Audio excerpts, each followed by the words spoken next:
Merci, Madame la Présidente. Je vais interroger le ministre sur la question de la santé publique et des diminutions de budget concernant les personnels qui œuvrent au sein des anciennes agences de santé publique.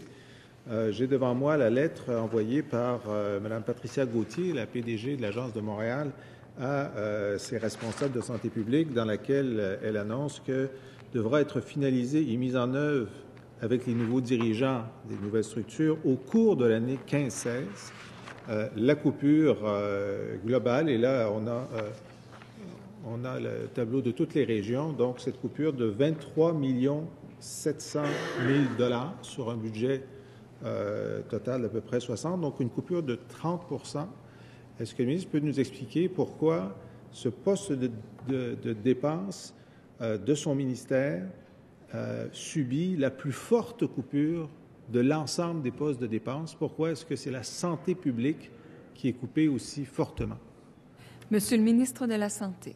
Dans l'exercice actuel là, qui se passe de l'opposition officielle, on déforme la réalité.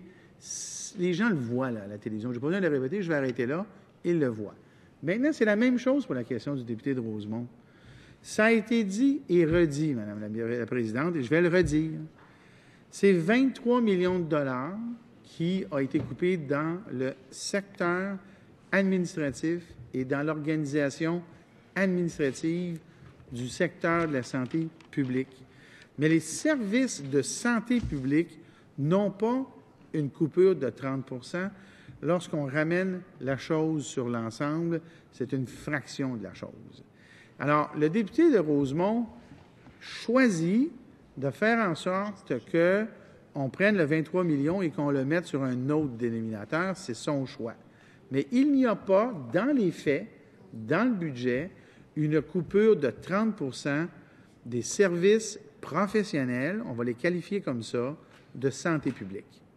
Il est vrai que dans la partie administrative, il y a cette coupure-là. Et là, je pense qu'on va probablement prendre les 10 dernières minutes, non, même pas, il n'en reste pas tant que ça, à discuter du numérateur et du dénominateur. Alors, Monsieur le député de Rosemont. Le ministre dit toujours, c'est des structures, c'est juste des structures. Il y a 60 personnes à Montréal qui sont mis à la porte à la santé publique. C'est des gens qui faisaient rien finalement et étaient sur des fichiers Excel, puis il n'y avait pas d'impact sur la vaccination, sur la prévention des MTS, la prévention du tabagisme ou de l'obésité. Mais pourtant, la présidente de l'agence, elle dit par exemple dans sa ventilation de la coupure, puis elle utilise le chiffre de 23 millions, elle dit 35 %, le tiers de ça, de la diminution budgétaire servira à optimiser les activités régionales liées à la promotion de la santé et à la prévention. Alors, ben là, c'est pas, elle n'a pas dit 35 % vont servir à avoir 35 % de cadres de moins. C'est 35 % de moins pour les activités régionales liées à la promotion de la santé et de la prévention. Elle dit 35 % de la diminution servira à l'optimisation de l'organisation et la dispensation des services de santé publique. Le ministre essaie de nous faire croire que si on a 60 personnes de moins, ça va être aussi bien pour l'organisation de la vaccination, l'organisation de la santé publique. C'est ce qu'il dit aujourd'hui. Monsieur le ministre de la Santé. Madame la Présidente, je donne 2 exemples. Je prends l'exemple ici, là, un exemple simple. Aujourd'hui, là, en santé publique, on produit dans chaque région du Québec un guide pratique en allaitement pour les médecins.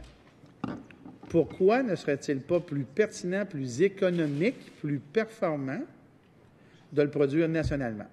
Prend moins de personnes, coûte moins cher. Je vous donne un autre exemple, Madame la Présidente. Le rapport annuel. Chaque région, aujourd'hui, doit produire un rapport annuellement sur les maladies à déclaration obligatoire. Pourquoi ce rapport-là ne serait pas fait nationalement? C'est un mot que le Parti québécois aime. Bien, c'est ça, les économies sur le plan administratif. Et ça demande moins de monde. Mais ça ne change pas le guide de pratique pour l'allaitement et ça ne change pas le rapport sur la déclaration des maladies obligatoires. Et je termine là-dessus. Le député de Rosemont, Madame la Présidente, s'est interrogé, et ça, j'en suis subjugué, s'est interrogé sur la pertinence de faire une évaluation de la pertinence des actes. Alors là, je suis étonné, là, Mais je comprends quand même maintenant comment ça s'est passé en 1995. Monsieur le député de Rosemont. Mais là, moi, j'étais à la manifestation samedi des gens qui travaillent dans la santé publique à Montréal, dont plusieurs vont perdre leur emploi, dont la seule pharmacienne qui travaille dans la santé publique au niveau de l'agence, elle part. C'est fini, c'est la dernière. Des gens qui travaillent sur exactement la question qu'ils posent. Pourquoi ne pas faire une évaluation nationale? Bien, les gens vivent dans la nation, je suis d'accord avec vous, mais ils vivent dans les régions. Et la situation, les déterminants de la santé publique à Montréal et dans l'est de Montréal ne sont pas les mêmes que ceux de Montérégie ou de Laurentides. Il y a des variations importantes. Il y a des grosses variations, d'ailleurs, entre Westmount et Hochelaga-Maisonneuve. Des grosses. C'est pour ça que c'est fait régionalement, pour que les plans régionaux soient adaptés aux besoins de la population. Alors, est-ce que le ministre peut me dire en quoi réduire de 35 % à Montréal le budget qui sert aux activités régionales liées à la promotion de la santé et à la prévention, communication, soutien au développement de politiques publiques saines, organisation et évaluation des soins et des services curatifs, ça va être coupé. Maintenant, c'est des gens qui faisaient ça, là. Maintenant, ils ne sont plus là. Est-ce que c'est le ministre tout seul, dans son bureau, nationalement, qui va aider les établissements de l'Est de Montréal à voir quels sont les besoins et à définir les programmes de prévention? Monsieur le ministre de la Santé. J'informerai le député de Rosemont que la Direction nationale de santé publique ne va pas disparaître et que les politiques nationales qui peuvent avoir une application adaptée à certains quartiers ne vont pas disparaître, pour prendre l'exemple que le député de Rosemont a pris. Mais ça ne signifie pas qu'on ne puisse pas faire des aménagements administratifs pour aller chercher les économies que l'on veut obtenir, tout en préservant les décisions de santé publique qui doivent se prendre au Québec et qui seront adaptées malgré tout aux différents territoires concernés en fonction de leurs caractéristiques. Le député de Rosemont fait une opposition de deux choses qui ne s'opposent pas. Je comprends son point, mais je ne suis pas d'accord avec lui. Monsieur le député de Rosemont, il vous reste 1 minute 30 secondes. En terminant, à supposer que ce soit réaliste de dire qu'on va mettre 60 personnes à Montréal, l'endroit où il y a le plus de pauvreté, le plus de déterminants de la pauvreté, et qui était chargé de planifier la prévention à Montréal. Et supposant de dire que ces gens-là ne servaient à rien, et que donc on prend pour eux là à peu près